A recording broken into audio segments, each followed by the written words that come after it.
Hoje vamos meditar na palavra de Deus em Mateus, capítulo 25, e nós vamos ler de 14 a 30. Um texto já bem conhecido da igreja, mas Deus me trouxe algumas revelações nessa palavra e eu quero compartilhar com vocês. A parábola dos talentos. No primeiro momento desse capítulo 25, nós temos uma exortação com a parábola das 10 virgens, aquelas que 5 estavam prontas e 5 não estavam na volta do noivo. Foi o tema da abertura do Misbatom do ano passado. Eu nunca vou me esquecer daquela mensagem, quando Deus falou para nós enchermos as nossas botijas. Não sabíamos nós o que vinha por aí, e nós fomos alertadas aqui pelo Senhor, e foi fantástico como Ele nos ensinou. Essa mensagem está gravada, eu creio, talvez você possa recorrer a ela, ou não, mas esse ano vai estar tudo gravado em nome de Jesus. Mas vamos lá para a de hoje, a parábola dos 10 talentos. Diz assim: porque isso também é como um homem que saiu da sua terra, chamou os seus servos e entregou a eles os seus bens. A um ele deu 5 talentos, a outro 2, a outro 1. A cada um segundo a sua capacidade, e ausentou-se logo para longe. E tendo ele partido, o que recebera 5, negociou com eles e levantou outros 5 talentos. Da mesma maneira, o que recebera 2, trabalhou com eles e também levantou outros 2. Mas o que recebeu 1, cavou na terra, escondeu o dinheiro do seu senhor. Muito tempo depois, o senhor veio e fez contas com aqueles servos.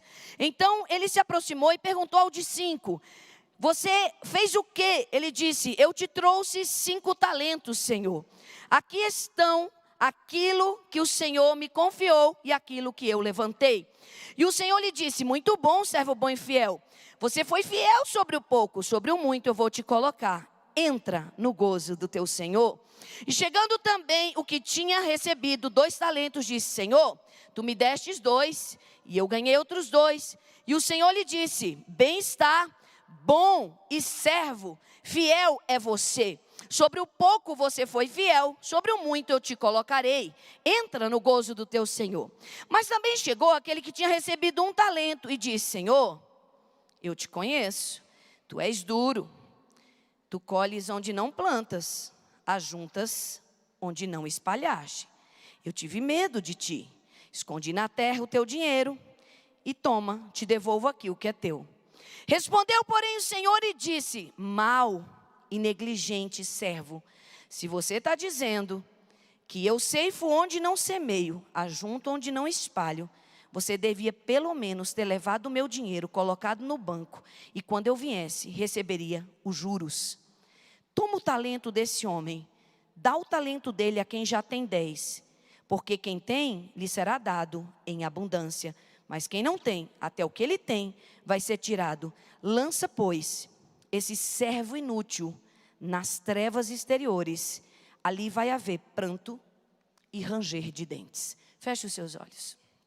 Pai, nós precisamos e queremos o teu conselho. Manifesta o espírito da profecia nessa noite, Senhor. Traz forte e densa a nuvem da tua presença. Sobe o nível, Senhor, das águas. Ministra e sara o nosso coração, muda a nossa história nessa noite. Por amor do teu nome, para o cumprimento do teu propósito, abre os nossos olhos.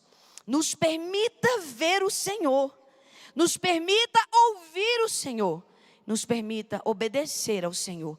Fechamos a boca do leão, proibimos o diabo de roubar a bênção que o Senhor nos dá hoje à noite, a palavra e o fruto dela, na autoridade do nome do mais valente, o Senhor Jesus Cristo.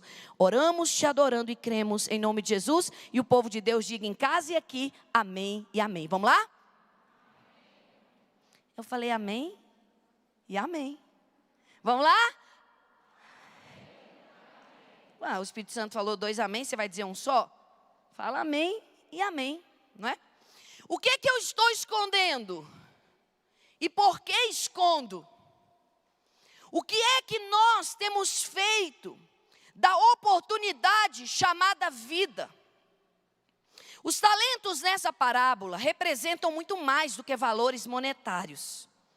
Até muito mais do que capacitações e dons. muito mais do que habilidades e oportunidades. Os talentos nessa parábola trazem uma lição incrível de confiança de Deus em nós. No entanto, essa confiança precisa ser regada de entendimento. O primeiro entendimento que o Espírito Santo nos traz nessa palavra, querida igreja, é o seguinte: o que eu tenho e o que você tem não tem origem em nós. A palavra do Senhor diz, e quando ela diz, é verdade: o homem não tem nada, se do céu não lhe for concedido. O homem não tem nada, se do céu não lhe for concedido. Sabe o que essa verdade de Deus faz comigo? Destrona o orgulho, destrona a vaidade, destrona a soberba, destrona o espírito de engano, de rebelião contra Deus. Porque no momento em que eu tenho entendimento de que o que eu tenho não tem origem em mim, eu vou me orgulhar de quê? Eu vou pensar que sou melhor do que quem? Se o que eu tenho não foi eu mesma que me proporcionei. Eu amo uma música, acho que é cantada pela Aline Barros, pelo menos foi com ela que eu ouvi, que diz assim: que glória eu tenho, se Cristo é que é o autor.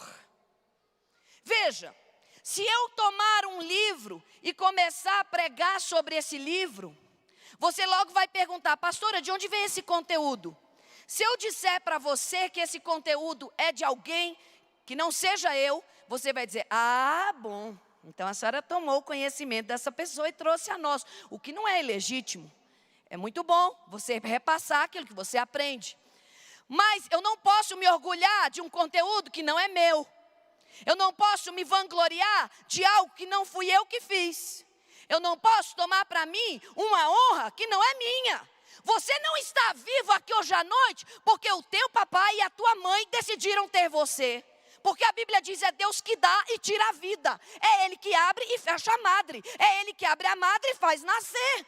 Homem e mulher não podem projetar filhos se a bênção de Deus não vier sobre eles. Nem mesmo com inseminação, tratamentos e outras coisas mais, pessoas nascem se Deus não permitir. Porque eu já vi muita gente tentando e não conseguiu. Não foi você que escolheu seu sexo. Nem mesmo foi você que escolheu sua família. Nem mesmo foi você que decidiu estar vivo hoje. Você só está aqui respirando nesse culto. Você só está aí me ouvindo em casa, porque o dono da vida tem te dado essa graça. Você pode agradecer com mais um aplauso a Deus nessa noite. Você pode adorar pelo fato de você estar vivo. Quem está feliz porque está vivo, aleluia. E essa parábola nos ensina, somos depositários. Deus chega e diz: eu quero te dar 5, eu quero te dar 2, eu quero te dar 1. E isso é algo que muda a trajetória da nossa vida, que influencia nas nossas escolhas e que nos chama a atenção no ensino do Espírito Santo nessa noite.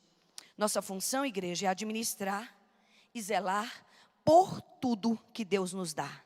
Ele é o dono dos talentos e vai continuar sendo. Algumas pessoas ficam totalmente entusiasmadas com realizações e capacidades.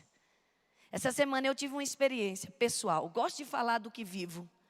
Eu estava no iPad, procurando um conteúdo de estudo, e de repente eu entrei numa plataforma de e-books e pude achar o meu próprio nome no Google Play. Amém? Você pode se alegrar com a minha alegria? Sabe por quê? Não veio de mim, veio de Deus. Dê glória a Ele por isso. E aí, eu posso contar isso aqui com tanta tranquilidade, com tanta humildade. Puxei lá o meu nome, o livro que escrevi, que Ele me deu a graça de escrever. E na mesma hora, isso tomou a minha mente. Puxa, Até uma amiga minha chegou para mim e falou: pastora, envia de presente online o seu livro. Isso agora é algo muito usual. Você usa ali o e-book e encaminha para os seus conhecidos. E de repente chega no e-mail da pessoa um presente seu, é o seu próprio livro. Falei, nossa, que coisa incrível, como a tecnologia está avançada. E então, eu fiquei pensando, Deus, orgulho de quê? A trajetória que eu tive foi o Senhor que me deu.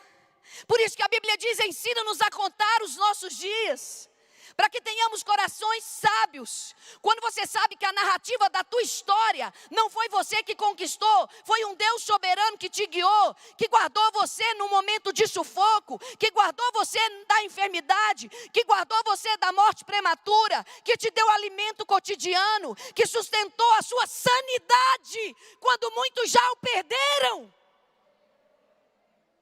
Qual é a diferença entre o são e o louco? A mão de Deus. Qual é a diferença entre aquele que já foi e o que aqui ainda está? A mão de Deus. Qual é a diferença entre o que vive com fome, sem um teto, e aquele que tem o pão nosso de cada dia? A mão de Deus. Você pode ser grato nessa noite? Em segundo lugar, nessa parábola, nós percebemos que a grande diferença na vida das pessoas se resume em saber quem Deus é. Porque a gente tem 3 homens, o dos 5, do 2, do 1. O dos 5 e do 2 foram vitoriosos na sua batalha de vida. E no resultado delas, com uma multiplicação que dobrou o que foi entregue na mão deles. Trouxe ao coração do dono um agrado tremendo e uma herança muito maior do que o que se esperava. No entanto, esse terceiro ser humano, eu quero puxar ele do texto junto com você, ele acredita que Deus não é justo. Eu acho que ele olhou assim e falou assim, deu 5 para Kênia, 2 para Selma, 1 para mim, ele é perigoso. Aliás, eu tenho que, sei lá, fazer alguma coisa que me livre da mão dele. Amargurado? Revoltado? Inconsistente? Enganado? O que levou aquele homem a abrir um buraco na terra e colocar dinheiro? Você já viu dinheiro guardado em terra? Não, pastor, mas naquela época era usual. Usual e bem inapropriado. É tanto que Deus o questiona. Se tudo isso que você me atribui é verdade, e você teve tanto medo de mim assim, por que você não pegou o meu dinheiro e colocou num lugar seguro chamado banco? Era muito melhor. Olha, que a tua desculpa, a tua palavra diante de mim está quebrando o seu próprio argumento. Você estava com esse medo todo, por que você não pegou meu dinheiro e não colocou num lugar aonde era mais seguro dele estar guardado? E ainda quando eu chegasse, eu tinha juros. Você não ia correr risco, você não ia fazer nenhum esforço. Você foi muito leviano com aquilo que eu te confiei. Nem o básico, nem o mínimo, nem nada. Você não valorizou aquilo que eu coloquei nas tuas mãos. As oportunidades que te dei para você mesmo. E para você ir até outros. E para você se tornar alguém relevante. Mas sabe, me espanta que a falta de conhecimento de Deus tenha levado essa pessoa a esse nível de perversão, a esse nível de trevas. Uma pessoa que simplesmente disse para o próprio patrão só coisas ruins a respeito dele. Olha o conceito que ele tinha do seu chefe, do seu senhor. Você colhe onde não planta. Você vai trazer castigo. Você é injusto. Senhor cruel, por isso fiquei amedrontado. Perceba que ele nessa hora revela não ter nenhum conhecimento. E ainda tenta usar uma argumentação que convença Deus. Queria que você, mesmo de máscara, dissesse assim: o homem não convence a Deus. Diga mais forte ainda: Deus convence o homem. Convencer, querida igreja, aprenda isso hoje à noite, é papel de um Deus, ou único Deus, chamado Espírito Santo. Ele é o que convence o homem. Se quando eu terminar essa mensagem, algo mudar na tua vida, é porque o Espírito de Deus te convenceu. Diga amém por isso. Ele disse que tinha feito o que fez por medo. Ele não sabia de fato quem era o seu Senhor. Apresentou desculpas, não assumiu os seus erros. O que você tem feito em sua vida? Você tem assumido responsabilidades ou tem procurado culpados? Ah, porque eu estou assim, porque isso tudo aconteceu, porque esse casamento é desse jeito, porque esse menino se perdeu, porque as finanças estão tudo misturado, porque é muita dívida, porque é uma vida muito difícil. Por quê? Está faltando assumir responsabilidades? Porque talvez seja mais fácil aguardar que apareça o responsável, mas o responsável já apareceu, sou eu. É você. Essa semana eu ouvi uma mulher de Deus dizendo assim: a diferença entre o estressado e o livre são as suas escolhas. As escolhas nos conduzem. E o Senhor tinha dado o mesmo direito de administrar aquilo que era do Senhor, não deles. Mas o Senhor deu aos três a mesma oportunidade. Veja que a Bíblia diz que Deus dá segundo a capacidade, ou seja, Deus não tinha dado algo que Ele não podia lhe dar. Escuta o que o Espírito Santo está falando hoje à noite. O que eu permito na tua vida é porque você é capaz de lidar. Olha para quem está perto de você, mesmo de máscara, e fala: você pode lidar com isso. Você pode lidar com isso, igreja. Deus nos entrega e nos permite as coisas de acordo com a nossa capacidade. O terceiro e forte ensino dessa parábola: existem perdas que são irreparáveis. Deixa eu te falar uma coisa. Quando a gente lida com o que é humano, entendeu? Mexeu aqui, desajeitou, estragou, arrumamos. Mas quando se lida com o que é eterno, a oportunidade é uma só.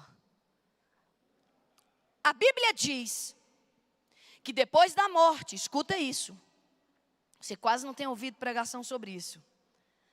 Depois da morte, segue-se o juízo. Ao homem está ordenado morrer uma só vez. Toda mentira de reencarnação, toda mentira de outras teologias infundadas e antibíblicas, você deve rechaçar em nome de Jesus. Quando a Bíblia fala de salvação, ela fala com muita especificidade, com muita clareza, com muita verdade. Tem coisas irreparáveis. Esse homem, que não sabia quem era Deus, tinha um conceito totalmente errado do seu Senhor. E nós estamos trazendo a parábola para os filhos e o pai hoje, para os servos e o Senhor espiritual hoje. Ele não perdeu o que ele tinha porque ele tinha pouco. Ele perdeu tudo o que tinha porque ele não tinha nada. Vou repetir. Ele não perdeu o pouco que tinha, um só, porque ele tinha pouco. Ele era o coitadinho da história. Não era, não. Ele perdeu tudo que tinha, porque na verdade, ele não tinha nada. Pastora, como a senhora chega a essa conclusão? Vou te dizer, a Bíblia diz que o Senhor ordena que se pegue o talento desse homem e se entregue ao que tem 10, com o seguinte pano de fundo. Segura aí. Pega o que eu dei para ele, e ele fez isso. E dá para o que tem 10. Por quê? Ele já tem 10, porque quem tem, lhe será dado.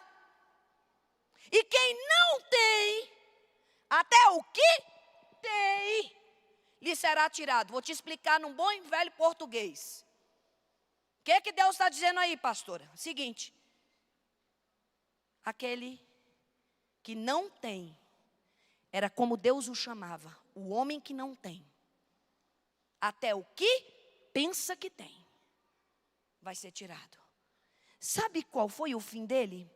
Não foi ser despedido. Não foi ser tirado de uma posição de trabalho. Não foi ser chamado de fraco.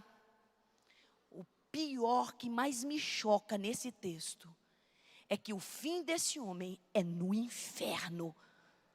A Bíblia diz: lança esse homem inútil, onde tem fogo eterno e ranger de dentes. Você sabe que lugar é esse? Eu sei, porque a Bíblia conta: inferno, morte eterna. Como assim, Deus? Era simplesmente uma negociação. O Senhor deu 5, conseguiu, aleluia. O Senhor deu 2, conseguiu, aleluia. O de 1 não conseguiu, perdoa ele. De Deus não se zomba, igreja. Eu te dei uma oportunidade. Quantos cultos você já assistiu? Quantas mensagens de santidade você já ouviu?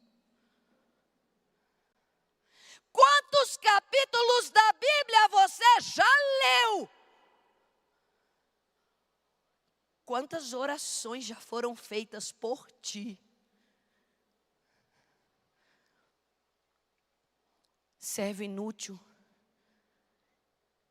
A conclusão daquele homem não é que ele era um mau administrador, é que ele era perdido. Ele era perdido. 3 coisas, igreja. O Espírito Santo me disse hoje à tarde que esse homem não quis. Ele não quis se entregar. Ele não quis servir.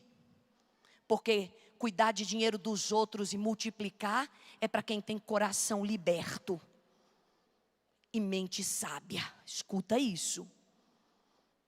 E ele não quis aliança. Foi essa a diferença.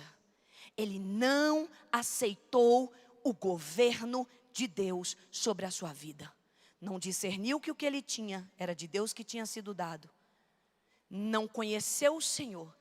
Ele estava tão enganado que na hora do acerto ele diz assim: eu te conheço. Dá vontade de dizer: sabe de nada, inocente.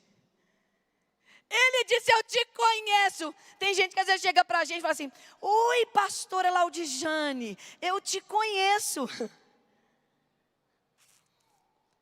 Se eu fosse corrigir, não o faço por amor, eu diria: você já me viu, não é? Tudo bem? Como você se chama? Porque me conhecer é algo diferente. Sabe quem me conhece? Keison. Dorme e acorda comigo há 30 anos. Acho que mais até do que meus pais, ele pode dizer que um pouco ele me conhece. Ele sabe das minhas debilidades, das minhas fraquezas, dos meus anelos. Ele conhece o meu olhar. Ele cobra quando eu estou diferente. O que foi? Eu falo: nada. Mas o meu nada não convence ele. Porque ele diz: eu te conheço. Todas as vezes ele usa essa frase: eu te conheço. Fala logo. Aquele homem disse: eu te conheço. Ele não sabia quem era Deus. Será que tem alguém enganado na presença do Senhor? Dizendo: eu te conheço, Deus. Será? Se você conhece, a sua vida tem que ter evidências de entrega, de servidão, de aliança. As oportunidades que Deus tem te dado não podem estar enterradas. Essa semana, um dos dias da semana, eu tomei um tempo de oração. E comecei a relembrar algumas coisas que Deus tinha falado. E eu comecei a chorar diante da presença do Senhor e dizer: Deus, essa desculpinha de que eu tive medo não vai funcionar, Deus. Porque tive medo. Até, pastora, que eu queria ser um crente fiel, mas eu fiquei com medo da minha família não aceitar. Fiquei com medo do meu marido me rejeitar. Fiquei com medo de não casar. Eu casei com ímpio. Eu até queria seguir a Bíblia, sabe? Mas aí foi passando os anos, e aí eu queria casar, e eu fui e casei com qualquer pessoa. Até que eu queria, pastora, ser fiel a Deus, ser honesto, falar a verdade, entregar meus dízimos. Mas, o mas não vai convencer o Senhor. O que ele achava que ele tinha era tudo engano. Não aproveitou de nada. A parábola dos talentos nos ensina que os talentos são valiosos. Mas há algo mais valioso ainda. É a relação com Deus. E o que vem dessa relação quando ela é verdadeira. Uma das coisas que eu acho lindo na vida do meu pai, achava enquanto ele estava na terra, e acho na vida da minha mãe, é o fato deles sempre orarem para serem servos bons e fiéis. E eu trouxe isso comigo. De vez em quando eu falo: Deus, me ajuda a ser uma serva boa e fiel. E se você me perguntar: pastora Lodiane, o que você mais quer ouvir de Deus? Acho que é a mesma coisa que você. Entra, filha, no gozo do teu Senhor. Quantos querem essa vitória? Quantos querem entrar no gozo do Senhor? Deixa eu ver, levanta a mão, não diante de mim, mas de Deus. Quantos querem mesmo um lugar na vida eterna? Você que está em casa, você quer? Você quer de fato herdar a vida eterna? Nós somos convidados, queridos, para algo que não teríamos direito. Eu volto a dizer: caia por terra hoje à noite todo orgulho, toda prepotência, toda altivez de espírito, toda vanglória, toda soberba. Eu declaro que você vai sair daqui hoje num nível de libertação, que a humildade vai fazer parte do teu caráter. Quem recebe essa bênção? Quem recebe mesmo, diga: recebo, toma posse aí no teu lugar. Porque ao humilde, sabe, meu amado, Deus vai dar sua graça. Você que está em casa me ouvindo, ao humilde, Deus vai dar graça, filho. Filha, Deus vai dar graça. Você quer graça? Pastor, eu estou orando todo dia, Deus me dá graça. Seja humilde. E o humilde tem que ter entendimento da palavra, tem que ter verdade no seu coração.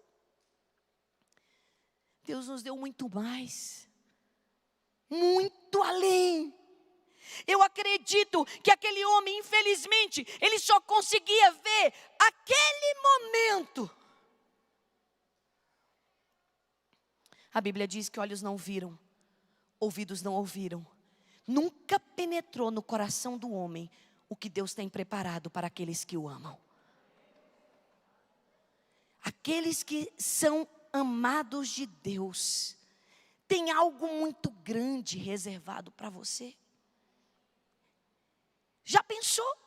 Você chegar para fazer um acerto de contas e o resultado ser incrível? Como foi daquele homem dos 5 e dos 2? Eu penso, eu teria uma alegria indizível se eu pudesse dizer para Deus: Deus, você me deu 2, eu te devolvo 4. Recebe essa vitória na tua vida? Recebe essa unção de multiplicação? Recebe mesmo nessa noite? Sabe uma coisa que eu já vejo isso na minha vida? Deus me deu 3 filhos. Eu já entrego ao Senhor hoje pela fé, porque tudo vem dele, mas para ele volta. Não só 3 filhos. Ontem nós estávamos lá em casa contando, já somos 11. Éramos 2, éramos 3, éramos 4, éramos 5. De repente éramos 6, éramos 7. E de repente éramos 8 e 9. E agora já somos 10 e 11. Você já pensou? Você pode aplaudir a Deus por essa multiplicação? Você recebe essa bênção na tua vida? Você recebe essa bênção na tua vida? De que aquilo que Deus te confiou, pastora, mas seus filhos não são seus. Eu sei, são de Deus. Mas eu sei quem é Deus. E cuidei dos talentos. Reguei de oração a vida desses 3. Rego todo dia. Faço jejuns. Entrego a Ele, devolvo a Ele. Falo, é tudo teu. Pelo bebê que está no ventre da Nath. Essa semana eu já fiz um tempo de consagração. Falei, Deus, a substância ainda é informe. Está chegando no útero ainda, meu Deus. Aquele zigoto fecundado. Mas eu já o chamo de filho. E eu já o consagro, ou ele ou ela, ao bom Senhor. O que Ele tem colocado nas tuas mãos? O que Ele entregou na tua vida? Que você vai ter alegria de dizer, eram 5? Senhor, agora são 10. Eram 2, agora são 4. Aí você sim vai poder dizer, porque eu te conheço, Deus. E sei o quanto és bom. Vamos dar mais um aplauso ao Senhor nessa noite. Porque eu te conheço, aleluia, e sei o quanto és bom, Senhor. Eu te devolvo a minha vida. Eu te consagro a minha vida. Eu te consagro tudo que entregaste nas minhas mãos para multiplicar. Até que eu ouça o Senhor dizer, servo, serva boa e fiel, entra no gozo do teu Senhor. Nunca se esqueça, tudo que temos não tem origem em nós. Saber quem Deus é o que muda o nosso destino. Confiar na sua graça, no seu amor, ser humilde e decidir que haverá entrega, servidão e aliança. Que você vai aceitar o governo de Deus sobre a sua vida. O seu destino, o seu final e o meu, pela fé, vai ser diferente do lugar onde tem ranger de dentes e fogo eterno. Vai ser no gozo do nosso Senhor. Feche os seus olhos.